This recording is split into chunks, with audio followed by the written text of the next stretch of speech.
Nicco resort থেকে সবাইকে স্বাগত। আজকে আমরা এখন ক্যানেল ক্রুজ, একদম বৈঠা নৌকাতেই আমরা ক্যানেল ক্রুজ করব।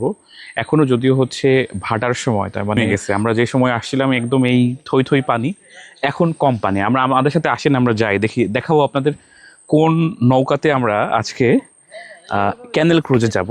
এইটা পুরোটাই কাঠ নির্মিত এই মায়াবনী নিকো রিসোর্ট। তো এখানে এই নৌকা আছে, আমাদের জন্য অপেক্ষা করছে। চলুন আমরা এই নৌকাতেই যাব। আমরা কিন্তু হচ্ছে ক্রুজ শুরু করেছি, সুন্দরবনের উদ্দেশ্যে যাচ্ছি। যদিও বাঘের পেটে যাওয়ার কোনো ইচ্ছা নাই আমাদের, তারপরেও আমরা যাচ্ছি এই সুন্দর প্রকৃতি অবলোকন করতে। যদিও এখন একদম সাঁঝবেলা, তার মানে সূর্য অস্ত চলে গেছে অলরেডি। হয়তো আপনার পেছনে দেখতে পাচ্ছেন আমাদের সূর্য ছিল কিছুক্ষণ আগে।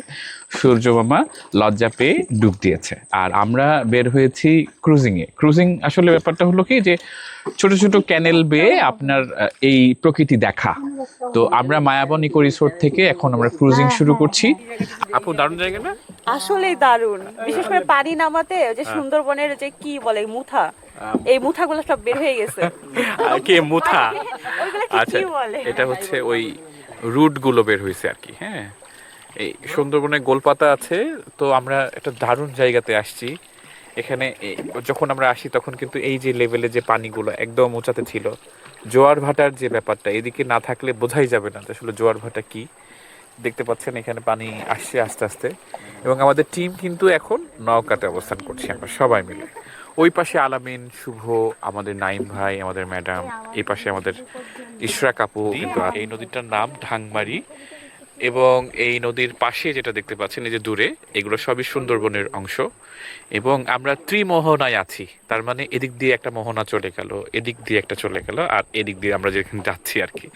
তো আমরা এই জায়গাতে, একটা সুন্দর জায়গা যেখানে এখন আকাশে বেশ ভালো মেঘ, সূর্য অলরেডি অস্তমিত হয়েছে, মানে সূর্য মামা ডুব দিয়েছেন। এখন আমরা একটু অন্ধকার আলোয় একটা মানে অন্যরকম পরিবেশ, এটা আসলে ভাষায় প্রকাশ করা যাবে না। আমাদের সব ক্যামেরাম্যান যারা আছে তারা ফটো তুলতে ব্যস্ত। দারুণ পরিবেশ দেখতেই পাচ্ছেন। আমার পেছনে সুন্দরবন। আমি কিছুক্ষণ আগে যেটা বলছিলাম আপনাদের, যে আমরা ত্রিমোহনায় আছি। আমাদের পাশে মাঝি ভাই। মাঝি ভাইয়ের নাম কি ভাই, আপনার নাম? সুরঞ্জিত। আমাদের সুরঞ্জিত দাদা আমাকে মানে সঙ্গ দিচ্ছে। আমার ঠিক পেছনেই তিনি হাল বইছেন। আমরা কিন্তু কোনো ট্রলারে উঠি নাই, আমরা উঠেছি একদম সেই আদি যুগের নৌকায়, এবং বৈঠা বেয়ে বেয়ে কিন্তু আমরা ক্রুজিং করছি।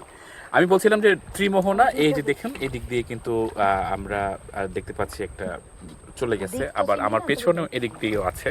আর আমরা যেদিক দিয়ে আসলাম আর কি বেসিক্যালি এখানে, তো আমরা একদম ত্রিমোহনার একদম মানে মাঝখানে আছি। কিছুক্ষণ আগেই এইখানে থই থই পানি ছিল, এবং এখন কিন্তু ভাটা, এবং এই ভাটাই আমরা কিন্তু বেশ ভালোভাবেই যাচ্ছি। আমাদের মাঝে মধ্যে কিন্তু এই নৌকার ব্যালেন্স বিগড়ে যাচ্ছে, তবে আমরা বেশ আনন্দেই আছি আর কি। দেখতে পাচ্ছেন আমরা কিন্তু একদম গোধূলি লগ্নে আমরা মানে বের হয়েছি।